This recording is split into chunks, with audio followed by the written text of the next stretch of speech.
Good morning and Happy New Year. We hope you all are doing well, staying healthy and safe. I'm Stephen Bader. I'm the Executive Director of the East Bay Economic Development Alliance, or as we call ourselves, East Bay EDA. We're a 30-year-old organization supporting economic development across the two counties of Alameda and Contra Costa, and have a diversity of members from business, nonprofit, government, philanthropy, research, and a number of other sectors, and work on supporting things related to business climate, education and workforce, quality of life, and other issues. And today we're really excited to kick off our 2021 speaker series on the theme of urban reuse and adaptation, which we have a great panel put together. That panel is going to be moderated by Jordan Klein, who's the Interim Director of Planning and Development for the City of Berkeley. Jordan's been in that role for a little bit and been in various other roles in economic development with the City of Berkeley for the last few years. And prior to that was in the City and County of San Francisco doing similar work in their planning and economic development departments. He has a graduate degree in urban planning from UC Berkeley and a undergrad degree from Northwestern University, and has been a real stalwart supporter of East Bay EDA, as has the City of Berkeley, for quite a long time. So Jordan, I'm going to turn it over to you to get us going this morning. Thanks so much, Stephen. Good morning, everybody. I'm really pleased to be here. I want to thank East Bay EDA and especially Jackie Kalia'a for bringing us here today. They've put together a fantastic panel for what will no doubt be a fascinating discussion about reuse and adaptation in real estate. The adaptive reuse of buildings and properties and urban environments has long been an important part of real estate development, and to me, one of the more intriguing and even exciting parts of real estate. I think that's been increasingly true over the past decade. And now in the context of COVID, there's even more to think about and talk about. And we are lucky to have a fantastic panel of experts to talk through this with us this morning. And it's my pleasure to introduce them now. Terri Emery is a senior project architect with the San Francisco-based architecture firm Forge. She has over 30 years of experience in all kinds of building types, including many adaptive reuse projects. Joe Ernst is with srmErnst Development Partners. Since Joe became managing principal of the firm in 2012, they've entitled and/or developed over $1.3 billion of commercial real estate projects in a diverse portfolio that includes a number of reuse projects, and I'm sure we'll hear about some of those this morning. And Chelsea Maclean is a partner with Holland and Knight in their West Coast Land Use and Environment Practice Group, which counsels clients on all aspects of land use development. As a municipal planner, I am a regular reader of Holland and Knight's newsletter and blog on California land use law, to which Chelsea is a regular contributor. So thank you for that valuable work, Chelsea. So again, this is an outstanding group of panelists with varied backgrounds and each representing a different discipline in the development process. So before we dive into questions, I want to give each panelist an opportunity to add to that introduction with anything more they'd like to say about themselves, their careers, and their experience working on urban reuse and adaptation projects. So let's go to you first, Terri. Ooh, you're muted. There you go. I would just like to say that Forge Architecture is actually still waiting to celebrate our 40th anniversary, which was last April. And we are hoping that in 2021, we have an opportunity to have that celebration. Great, thank you, Terri. Thanks for being here this morning. Joe? Good morning. Thank you for having me this morning. For me, working on adaptive reuse projects adds a lot of intrigue that we don't find on ground up projects, brand new projects. You're always trying to anticipate the next issue. And it's much more than just the property itself. It's the impacts it can have on the surrounding area and community. So it just has a much broader, more colorful aspect to it that I really enjoy. Thank you, Joe. Thanks for being here this morning. And Chelsea. Hi, everyone. Good morning. I guess I'll add just a little bit more about my background. I did look at the list of registrants. I see a lot of city planners and other municipal officials, I always like to add that I actually hail from a family of planners. My father was a community development director for more than 30 years, so I always like to add that additional street cred. I'm also a member of ULI, and I am the ULI Bay Area Programs co-chair, and happy to have partnered with this organization on this event. So thanks for having me. Excellent. Thank you, Chelsea. So I'm going to get us started with 7 questions that I'm going to go through and give the panelists a chance to respond. And then we're going to go to our participant questions after that. So the chat is open for participants. If you want to add questions that to the panelists, we will be going through those and get to those for the second half of this webinar.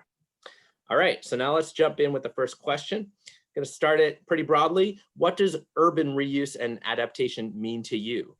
And let's go to Terri first. Well, from a strictly architectural standpoint, it's obviously improving an existing building. Sometimes it is a single building, sometimes it's an entire district. What I love about working in these types of projects is just the unusual challenges that they have. Everyone has a whole different criteria, so many mysteries to solve as you're looking at the building, and they continue to pop up all the way through construction. So it's challenging, but it's fun and it's interesting, and beautiful buildings in the end. Right. Chelsea, what does urban reuse and adaptation mean to you? So I'm glad that we've asked this question, because going into the event, I think I was coming at it from a perhaps slightly broader perspective, and Terri just gave a range of meanings. For me, as I mentioned, I grew up in a family of planners. I grew up in a very car-oriented Southern California suburb. I've now been practicing law for 15 years, and fortunate enough to have had the opportunity for a statewide practice. And early in my practice, and this probably kind of culminated around the time that SB 375 was adopted around 2008, which identified the goal of locating jobs and housing closer.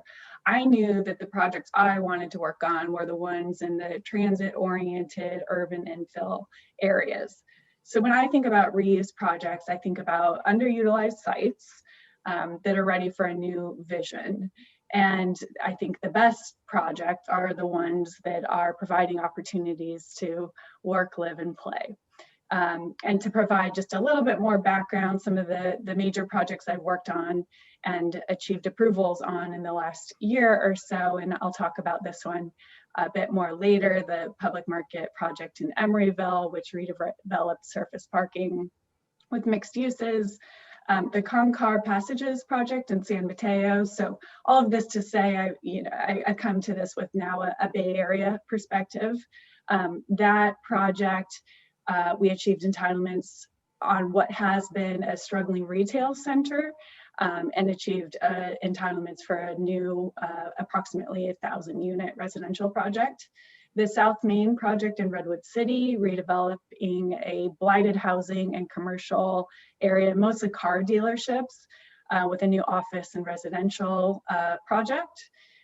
Interestingly, that project has a jobs housing balance in itself. That was actually something that was important to the city council. They wanted to see jobs housing balanced within the project components. And then a lot of affordable housing all throughout the Bay Area. One notable project was the Midway project in Daly City that is going to replace roughly 100 units with 500 new units and move around a park. So those are some of the projects that come to mind. And I know the terms are used a lot, work, live, and play, but those are the ones that come to mind when I think about urban reuse. All right, so reuse and adaptation as a means of advancing neighborhood vitality, equitable development, and sustainability goals. I like that. Joe, what does urban reuse and adaptation mean to you? You know, it's a lot of those same things. It's, you know, it's a blending of the history and the present and the future. You know, more so than just, you know, rehabbing a building. You know, it's a renewal for a neighborhood, catalyst for more investment in a neighborhood, more jobs, more amenities. You know, I think when I think of our urban core, East Bay urban areas here, I think, you know, it's a chance to bring equity to these areas and to bring, you know, badly needed dollars, amenities, grocery, all of these things can bloom from one successful redevelopment reuse project. Thank you, Joe, and thank you to each of the panelists for helping to kick this off with a solid definition to ground us. So let's talk about what are some of the best examples of urban reuse and adaptation projects in the East Bay, or if you want to go a little bit beyond the East Bay into San Francisco, that's okay too. Let's start with Joe. I mean, I can think right here in Oakland, you know, the Rotunda project and the Civic Core, the Fox Theater, you know, and the impact that had on the Telegraph area. More recently, the Sears project, which, you know, kind of served as a big break between the uptown Upper Broadway area and the downtown core. You know, for us, we've been heavily involved at the former naval base in Alameda, rehabbing. We were the first to acquire some of the old hangar buildings and warehouse shop buildings. I think Jackie has some images of those. But these were 1940s buildings acquired, you know, built by the Navy for the World War II effort. And, you know, Alameda Point for a long time, you know, struggled to, you know, find its footing and see redevelopment started. And these two right on the edge of the historic district really are a catalyst and kind of set an example for what good redevelopment can be. These two old warehouse, storehouse buildings, if we flip forward, you know, became breweries and places to socialize, and look forward to getting back to that once we get past this pandemic. Really great structures. You know, some of the challenges are taking these old structures and adapting them to current ADA and, you know, certain energy codes where required. The next building here, you know, we took a big 50-foot tall warehouse, storehouse building and turned it into an office and lab facility for next generation energy development. And you see an opportunity where we restored a 10-ton bridge crane, and it's just big, beautiful space. And so we think these have really set an example for new development and are leading to the attraction of capital at Alameda Point.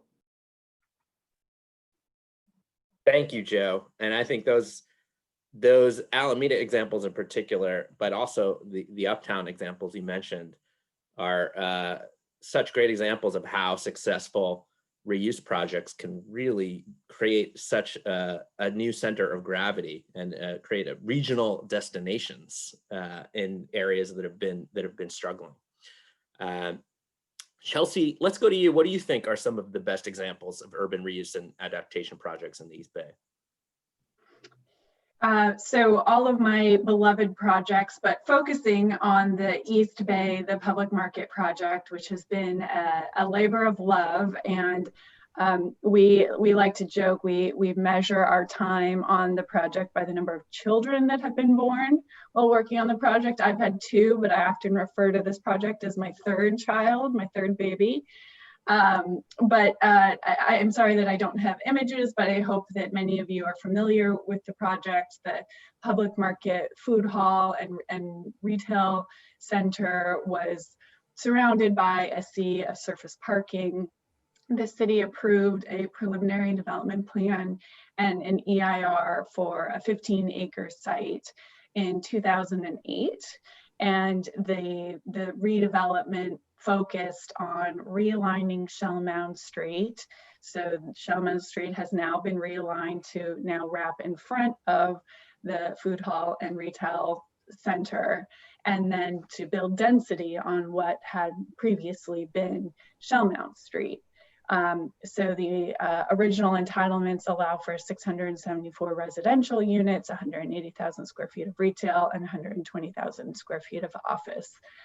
This project was the first in the nation to receive platinum status under the U.S. Green Building Council's LEED for Neighborhood Development. So of course, you know, we know about LEED buildings, but this was the first project to get the LEED neighborhood designation. And that's really because of the mix of uses that, you know, so many applicants and projects strive for. And so as a result of this project, much of which is now, you know, either completed or underway, we have a beautiful new whale park, that's what my kids call it, new streets with stormwater improvements, a revitalized food hall, again, which we all hope to, you know, continue to get back to post-pandemic, and more public art, really notable public art coming. Great example, and congratulations on your work on that project, which has really helped to remake the core East Bay area. Terri, let's go to you. What are some of the projects that you want to highlight? A couple of my favorites in the East Bay are Cranberry Pavilion. I had nothing to do with the project, but I think it was a beautiful project. I'm very much looking forward to being able to see live the Brooklyn Basin project, which I've to this point just seen the photographs of, but very impressive design. And I think it's not there yet, but I hope to see one day that Alameda Point really starts to get some recognition. I think now that the residential is about to be occupied and there's going to be more life there, I think we'll start to see a lot more changes start happening there. Great examples as well, Terri. Thank you. Yeah, we've been going to the park at Brooklyn Basin that recently opened on the boardwalk. They did a fantastic job highlighting and celebrating the history of that site with some fantastic new open space. Excellent. Let's talk with our panelists. What are the challenges for urban reuse in the East Bay? Why might it be a little bit hard to pursue urban reuse projects here? But then also, what are the opportunities here in the East Bay? Let's start with you this time, Chelsea. Yeah, so it's an interesting question. I mean, this is what makes what we all do so interesting. On the challenges side, you know, what I hear from clients, and I'm sure what many others hear, are, of course, the economics, particularly for residential right now. Rents are down as much as 30%, but construction costs and presumably land costs are not down that much. And so while everybody wants housing, and you know, a lot of cities want housing, clients are not in a position to be able to go to their investment committee and pitch residential. So I you know, when I've been contacted for due diligence recently, even when clients want to do residential, they know that they have to have another downside scenario, because of course there's so much uncertainty around COVID and when the market will return. And similarly, another COVID impact is in relation to transportation. So many of the urban infill projects have been focused on the transit-oriented nature, and transit ridership is down. I don't want to quote percentages, but we know how much it's down as compared to pre-pandemic levels, and it's hard to tell when that'll come back. Another challenge that I don't hear publicized that much, but you know, I think is kind of discussed behind closed doors more, is the notion of community benefits. So a lot of cities throughout the Bay Area, they require some level of community amenities or benefits in order to achieve bonus, density, and floor area ratio.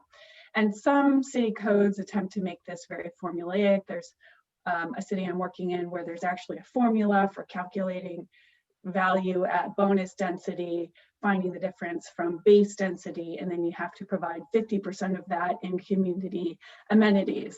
Other cities, it's much more qualitative. So this is a big negotiation, and it, you know, in some ways it feels like a little bit of a game of poker, because nobody quite knows what the other party has in their cards, and trying to find the right balance is challenging again, especially in light of the market circumstances right now. And it's interesting as a lot of cities are trying to make planning standards more objective pursuant to housing laws. And we've got this, just true negotiation in terms of community benefits. But housing laws, I'm going to segue into an area of opportunity. Jordan, thank you for referring to some of the work we've done covering the housing legislation for the past 4 years. My colleagues and I have been tracking the housing legislation and writing legislative summaries. I think we're over 50 housing bills at this point. Some of those bills are really controversial and they're in the news.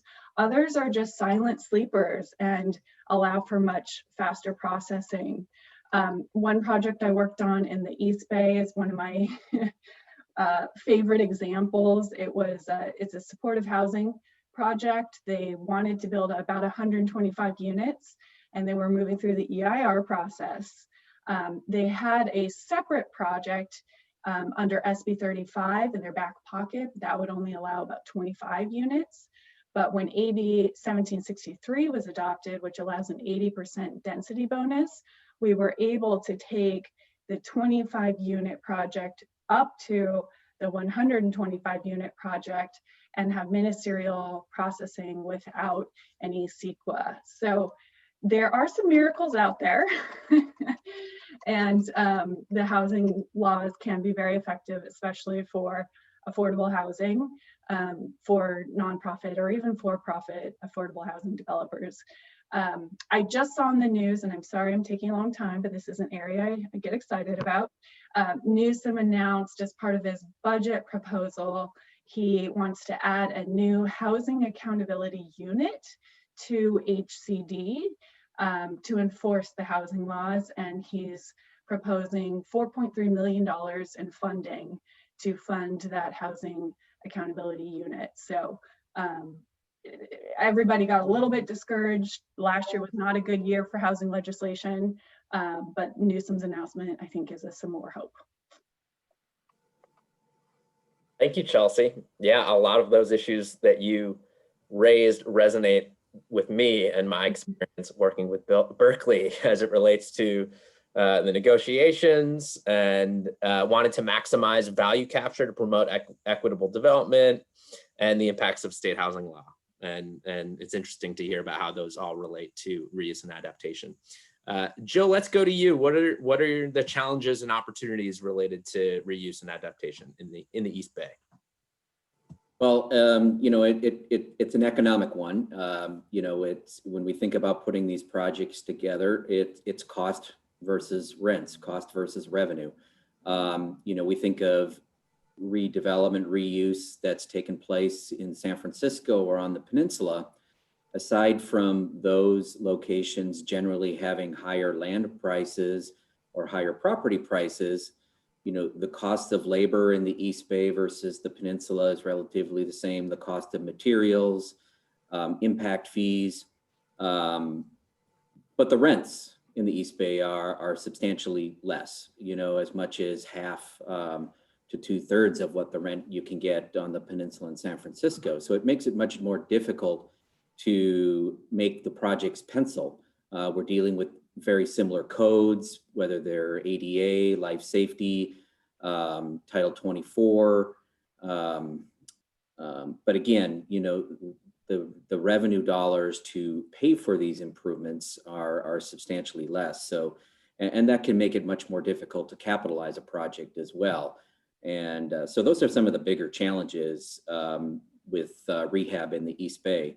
But of course, the opportunities are the renewal impacts, the jobs that can be created, new amenities in an otherwise blighted location. I mean, bringing a grocery store that could blossom from some creative rehab, bringing a transformative use to a neighborhood, bringing jobs, those are some of the real opportunities that make fighting that economic rent versus cost well worth it. More. Thank you, Joe. Terri, let's go to you. What do you see as the challenges and opportunities for urban reuse in the East Bay? Well, I think the challenges are similar in all markets, as Joe already mentioned, in particular regarding costs. The building and fire codes, if all of the rehab buildings were expected to come up to current standards for code, most likely all of those projects would be cost prohibitive. So some of the things that can work for you in that regard, however, is there's an existing what's called the existing building code, and it's got some leniency in terms of some of the accessibility requirements and a few other things. Also, there's some leniency, I believe, in structural code and seismic upgrades. Which, by the way, if you're doing a change in use of the project, you're going to have to do a lot more upgrades to the building than if you're just keeping the same general category of use. So there is an existing building code. Unfortunately, the state of California has not accepted it. Several municipalities have, on their own, added it to what they will allow in their jurisdiction. And there's also the historical building code, which you need to have a historic designation for to be able to use that code, but it's also a little bit more lenient. So those are some things that we can use to lessen and mitigate some of those costs. Thank you. Existing building code. Thank you. Well, the next question is, how can urban reuse projects improve the public realm? And I think we've talked about a couple of examples of projects that do that. But let's hear from you about this first, Chelsea. How can urban reuse projects improve the public realm? Sure. So I think, this is the outcome of that negotiated community amenities process. And, this is what is so exciting to talk about and list out. So, in the projects that I've worked heavily on in the last year or so, some of the, really important benefits that beautify the public realm, I think people are appreciating parks and open space more than ever. I live in San Francisco and I'm actually having an okay COVID experience because of all of the parks in San Francisco. And, you never run out of parks to go to. Creek trails, bike connections, those are all improvements that are going to be constructed by projects. Public art, we've seen a lot of that, especially during COVID on the boarded up storefronts, stormwater treatment and trees and streets, environmental remediation, cleaning up dirty dirt. Childcare seems to be a really important amenity these days. And a few of my clients are providing that as an amenity. And it's really important because what I hear, the economics are really difficult otherwise. Of course, affordable housing, other amenities that applicants have proposed, family-friendly entertainment, housing for developmentally disabled. There's really quite an expansive and creative list that developers are working through with city planners right now. And sorry, last category, I'd say less parking and focus on transit hubs. Excellent. Thank you, Chelsea. Yeah, a lot of examples of how reuse projects can be additive to the community. Let's go to Joe on this question, who has no doubt sat across the table from some municipal planners and community leaders in that negotiated community process that you talked about, Chelsea, to identify some of those public improvements as part of urban reuse projects. Joe, what do you have to say? Well, I do. I think a well thought out, larger project, can attract the investment necessary to add to the public realm. Bring dollars to an area that has been starving for those opportunities and a renewal. At Alameda Point, we were able to bring a new ferry to the Seaplane Lagoon. And contribute, significant dollars to the infrastructure, which will be a catalyst for the rest of Alameda Point, you know, the historic district, as well as areas that are designated for job creation. You know, I think they bring a variety of architecture, you know, not all new, you know, steel and glass buildings, but, you know, a variety that kind of is a timeline of history and what things were in the past and how we appreciate those and bring them forward. And you know, working with the community to create parks, to reduce blight, you know, all of these things I think are benefits and byproducts of reuse, as opposed to developing our green fields. A quick follow-up question for you on this, Joe. I don't doubt for a second that developers also often have to consider on the cost side, the costs of developing these amenities. However, I'm wondering, how do developers think about this in terms of, or do developers think about this in terms of the benefit side as it relates specifically to the bottom line and the economics of the project, how amenities will in the long term impact the value of the project? Well, I mean, amenities, you know, bring people. Amenities create destinations. They create a reason for people to be there. So they're so important to have, and they can be some of the most challenging things to create. And so, but nevertheless, you know, they are, you know, maybe less of a direct economic opportunity, you know, in terms of returns on the project, but indirectly they're extremely valuable, because without bringing people, bringing jobs, you know, and without having those things that attract jobs, you know, it's very difficult to develop without them. Thank you. So we've got just a couple more questions left on my end. I've got just a couple more questions. I'm seeing some great questions from our participants coming into the chat that we're going to get to in just a few moments. And I encourage folks, if you have questions, please do throw them into the chat so that Jackie and I can review them and get to those. Don't be afraid to ask some tough questions of our panelists. You can tell that they're ready for them. Let's talk about the public sector. As a municipal planner, I'm particularly interested to hear from our panelists about what role the public sector can and should play in ensuring successful urban reuse. What are some best practices that you've seen in some communities in the East Bay or beyond? Let's go to Terri first.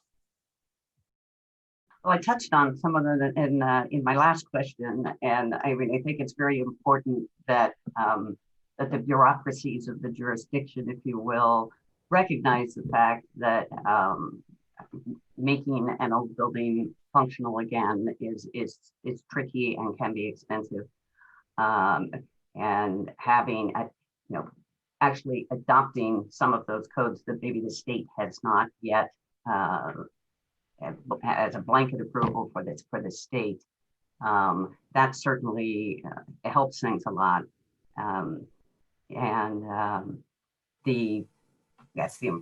Another important thing to remember is, you know, when you're starting a project, if you don't know whether those codes are accepted or not, to find that out at the very beginning.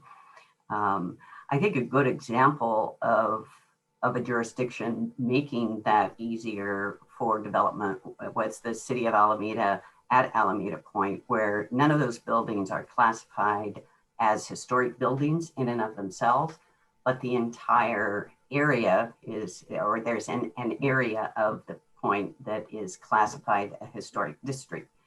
And the city didn't have to allow us to use the historic code on those buildings since they didn't have that specific building designation, but they did allow it for everything in the historic district. And that gave us a lot more freedom and flexibility with where to spend the money. Great example. Thank you, Terri. Joe, what do you think? What role could the public sector play to help enable successful reuse and adaptation projects? You know, I think the specific plan process dialed to a smaller geographic location than just a city general plan itself has been very critical and key to success. You know, I think of the plans in Emeryville, the Broadway Valdez plan in Oakland, the West Oakland specific plan, which we are now really rolling up our sleeves and digging into, and Alameda Point. If they have heavy public involvement, so you get a pretty good picture of what the community wants. They're dense, and so they have a lot of detail and guidelines for developers, which is very helpful. And I think cities are getting better at broadening some of the uses in these so that we don't have to come back later for conditional use permits. We know going in what the rules are and what the opportunities are. And so those specific plans have been tremendously valuable. Thank you. Yes, and MPCA BAG has been doing a lot to promote the development of specific plans in the Bay Area. Let's go to you, Chelsea. What can the public sector do? What are some best practices? I was going to mention the same point about specific plans, and I'll just add on to that, of course, the corresponding CEQA review that goes along with specific plans is just incredibly helpful to streamlining CEQA review for individual projects. So Joe, thank you for mentioning that. We didn't plan that. State density bonus law for flexibility. I talked about the 50 housing laws. The state density bonus law is the workhorse. I mean, that's the law that's used on so many projects throughout the Bay Area. And not only does it provide bonuses, but it also provides for concessions, incentives, and development standard waivers. And so, where cities are open to the use of that to provide flexibility for, and perhaps some outdated standards or standards that just don't work for a particular project, it's incredibly helpful. Updating zoning codes to consider updated uses. I think Joe touched on that a little bit. A specific example, Jordan, I know Berkeley's working on this, is life science is such a hot use right now. And so everybody's looking really carefully at R&D definitions. And so, making it clear what uses are allowed within R&D definitions, I think is really important right now as investors are looking at life science projects throughout the Bay Area. And then an emerging issue is our transition from level of service to vehicle miles traveled.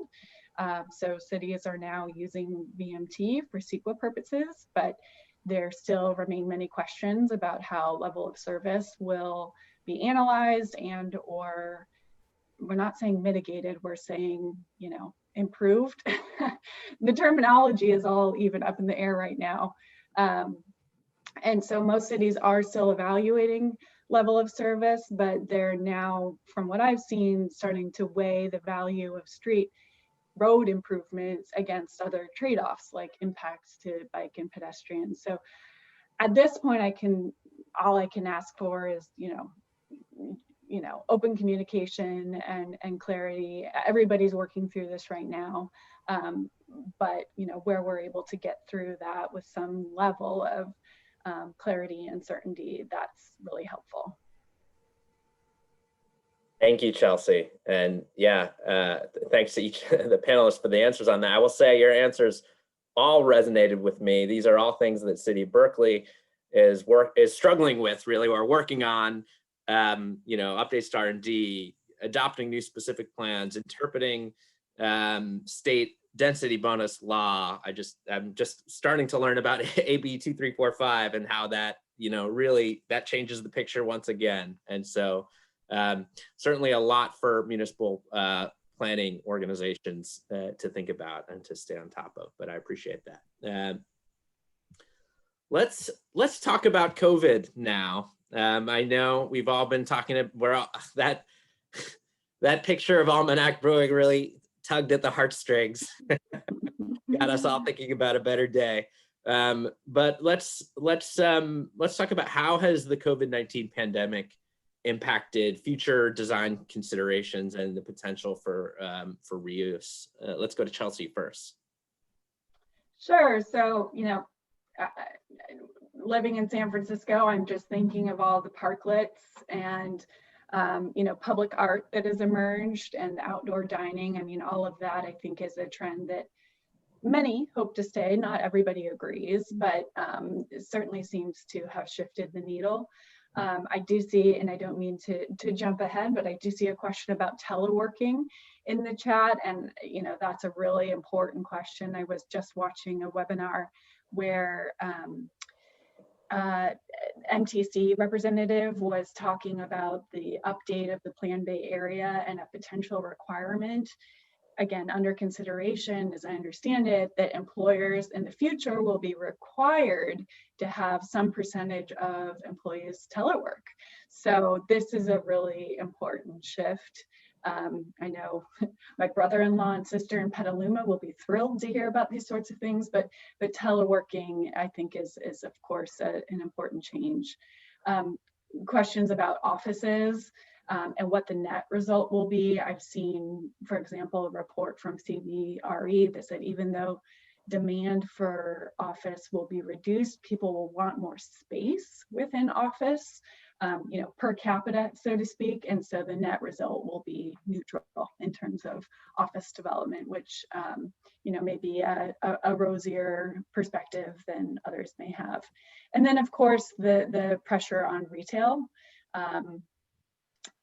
One thing we've been thinking about is the ability to convert shopping centers and even retail uses within a mixed-use building to residential.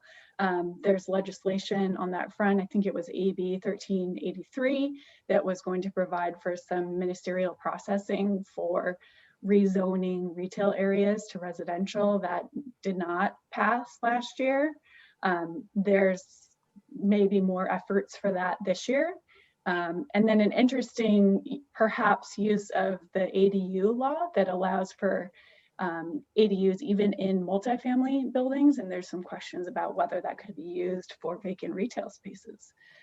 So all interesting questions precipitated by COVID. Thank you, Chelsea. Let's go to Terri next on this question. How has the pandemic impacted design considerations? Well, as Chelsea mentioned, there's more of a focus on outdoor spaces and just in general fresh air, which is changing everything about a building. That, in terms of the mechanical systems. A negative to that is with more fresh air brought in by mechanical systems. There's probably going to be some loss in energy savings. But which is more important.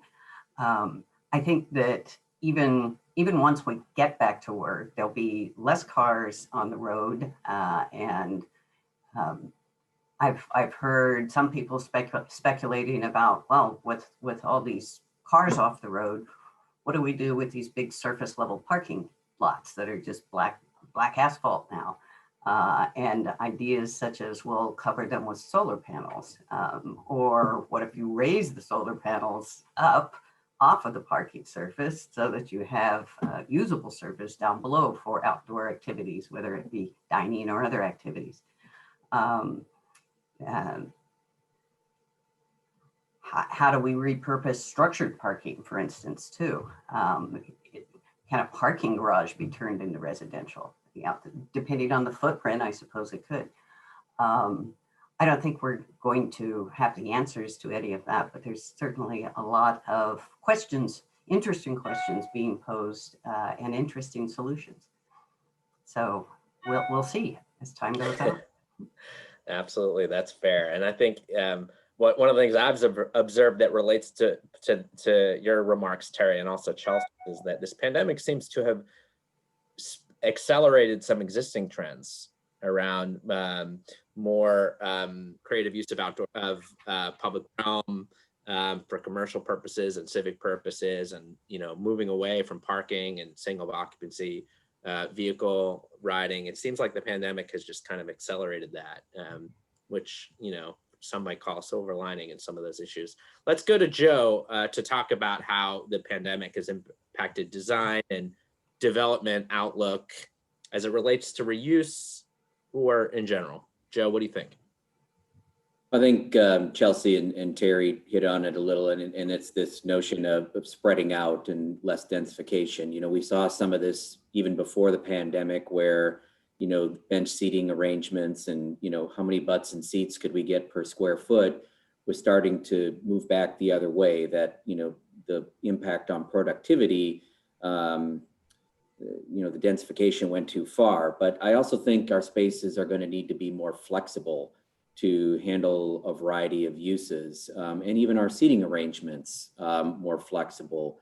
You know, sharing of workstations, sharing of offices, you know, places where people can go do focused work versus spaces where they need more collaboration. So I think, you know, some of these things we're seeing pre-pandemic, but I think we'll see push further, you know, now that we, you know, I think have proven some of this remote working capability, but still people want to be together and to be able to collaborate and socialize, and I think that's critical to innovation. So how do we make our spaces safe and supportive of that innovation and collaboration?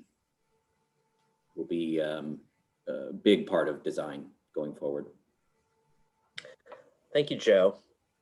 So we have just about 15 minutes left. So I want to go ahead and get to some of these excellent questions that I see coming up with in the chat, and also encourage the participants again, don't be shy, get your questions in. Let's start with a question from Cynthia Kroll. Can the panelists say more about how adaptive reuse projects can improve the lives of people in neighborhoods, existing residents, while avoiding displacement, and especially displacement of low-income people and communities? And sorry, I messed with Cynthia's words a little bit there, but I think that's the gist of the question. Could we go to Chelsea first? Sure, and you know, super important topic, one that could probably be its own session in itself.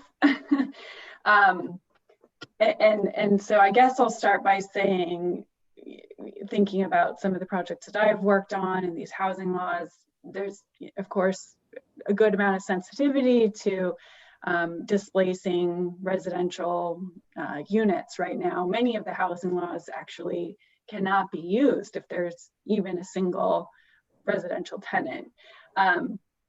Even in other projects that have tenants, there are a lot of relocation laws and increasingly requiring residential tenants to be relocated and you know, reimbursed. And some of those are now applying to commercial tenants as well. Another hugely important thing is the community engagement process. The Concar Passages project that I worked on in San Mateo, and I wasn't part of this process, but I believe there were 40 community meetings outside of the city process. And so ultimately, when we reached the City Planning Commission and City Council, there was a great amount of support for the project because so many voices had been heard. More broadly, in terms of gentrification and other displacement considerations, you know, it's an ongoing dialogue, and I'm not sure I have any more answers, and curious to hear what other panelists, and even Jordan, what you have to say about it. Either of the other panelists, Joe or Terry, you want to jump in and answer this question? You know, I anticipated this question, and as I look at our previous discussion, you know, this could have been addressed up under challenges for urban reuse. I mean, this is a very tough question and a very good question. You know, without a doubt, you know, on the face of it, you know, rehab, urban reuse has costs that go with it, which very often mean that rents go up and can make it you know, more difficult for businesses in those existing locations to stay. I think, you know, if a project can have enough critical mass, then I think there's the opportunity to really program in a mix of spaces where you can have a variety of users. And I think we talked about bringing amenities. You know, if we can bring amenities to those neighborhoods as a result of redevelopment, you know, grocery stores, for example, to places where they don't previously exist, you know, that can benefit those who already live there.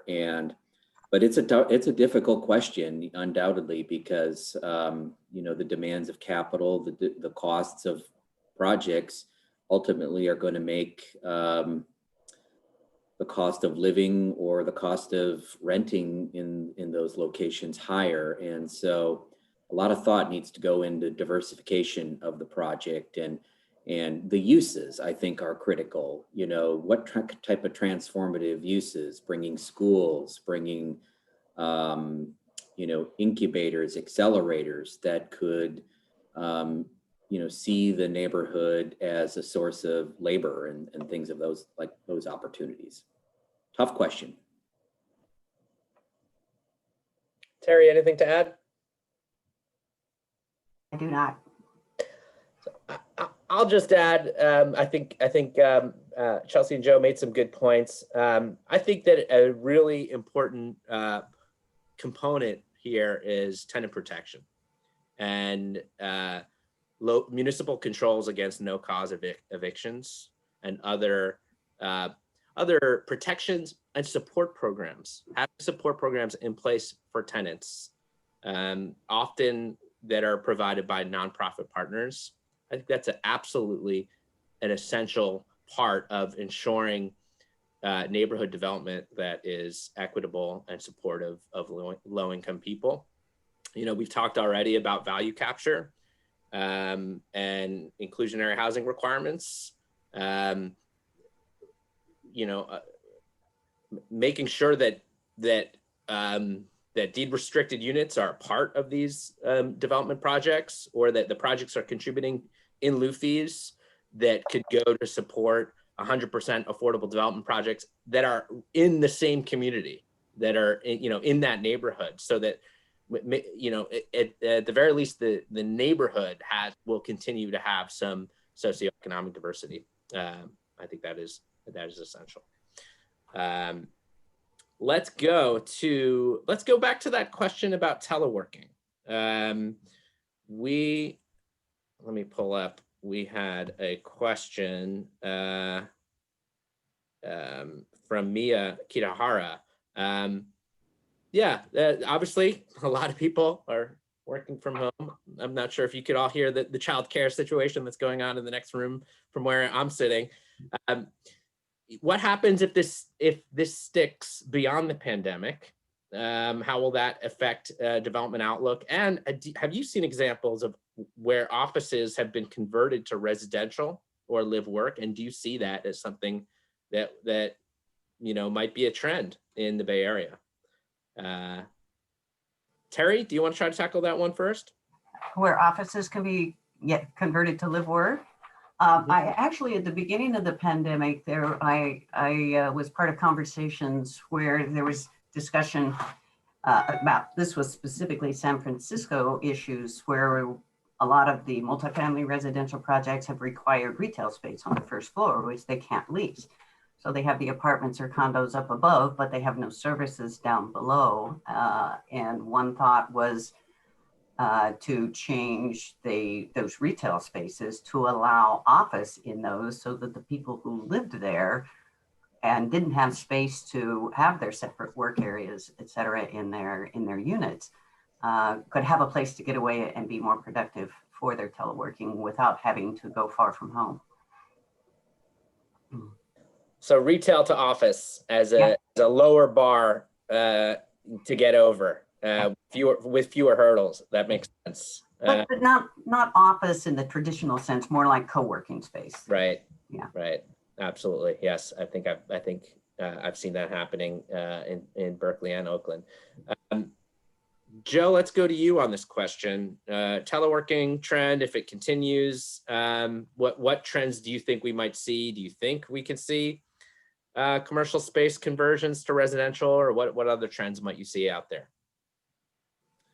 I'm sure we can see, conversions of a lot of things, but, to the extent, high-rise buildings can comply with the exiting and life safety, those are some of the challenges we'll have to deal with in converting those spaces. I do think the teleworking thing will stick, but, as Chelsea mentioned earlier from the CBRE report, we think we're going to see people spreading out. And so will there be a net loss in office spaces? I tend to think no. I think, this space will go through some turbulent time, but I do think, we're still going to be using those office spaces for business purposes. Again, this is a very innovative region of the country, and innovation, I'm finding it personally hard to innovate, strictly through Zoom calls. And, I like to be in a room and discuss this and talk and, just have that chatter spike up around the office about different ideas. And so, I do think we're going to have some turbulent time, but I do think we're not going to see an appreciable loss of office space as a result of this. As far as the crowdsourced placemaking, that to me is the specific plan that we talked about earlier. Those plans have a lot of community engagement and how they want to see an area redevelop. And so I just am a big fan of the specific plan and want to see those continue to be used to the extent we have to repurpose certain areas. Great, thank you. And let's go to Chelsea now. Teleworking and trends in adaptive reuse that might come out of that. I don't know that I have too much else to add. I mean, the only thing I was just thinking about, which I'm sure many of the participants on this call, the registrants included, likely know more about than I do. But I think it's a question underlying this concept is the question of fiscal impacts. So when we talk about the conversion of, for example, retail to residential, I think there may be a question of, have cities assumed, taxes, sales tax, or, other fiscal positives from retail use, and is that a barrier to the conversion to residential, which I see economic reports that go both ways, but some often say residential is a negative in terms of fiscal impact. So I'm only adding to the questions here, and it's something I personally want to try to understand more. Is aside from questions about what the community feels about the conversions and all the other questions we're talking about, CEQA and zoning amendment processing and all that kind of stuff, I'm curious about the fiscal impacts of conversions and how cities see that. Yes, I'm curious about that. Something we think about a lot, for sure. All right, well, we just have about a minute or two left. So I just want to go lightning round to the panelists. When we're on the other side of this, maybe we've reached herd immunity, or we've got freely available vaccinations and everything's all reopened, no more shelter in place. What's the adaptive reuse project that you can't wait to visit and spend some time in the most? Let's go to Terri first. Oh, I would have to say Brooklyn Basin. Excellent. Yes. Well, I recommend visiting it now outdoors. It's fantastic, but I'm really looking forward to seeing the commercial spaces filled with dynamic and exciting tenants as well. Joe, I guess I don't have to wait for that one. Yeah. Joe, how about you? What can't you wait to visit?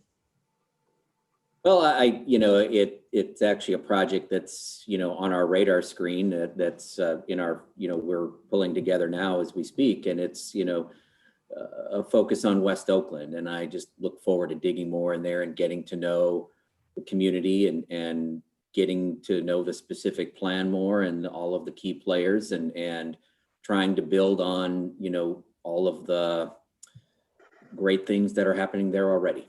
So, just want to get out and do it in a more present and spontaneous way. Thank you, Joe. And Chelsea, how about you? This is a topic I try not to think too much about because I don't want to get my hopes up.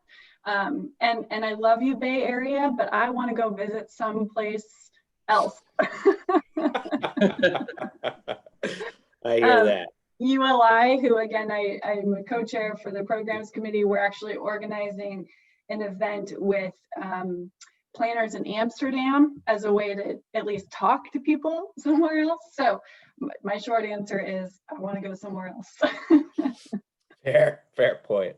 All right, well, it's 11 o'clock. I want to thank Chelsea, Joe, and Terri so much. This has been a fantastic panel, really interesting conversation. I want to thank all of the attendees, especially those of you that contributed great questions to the dialogue.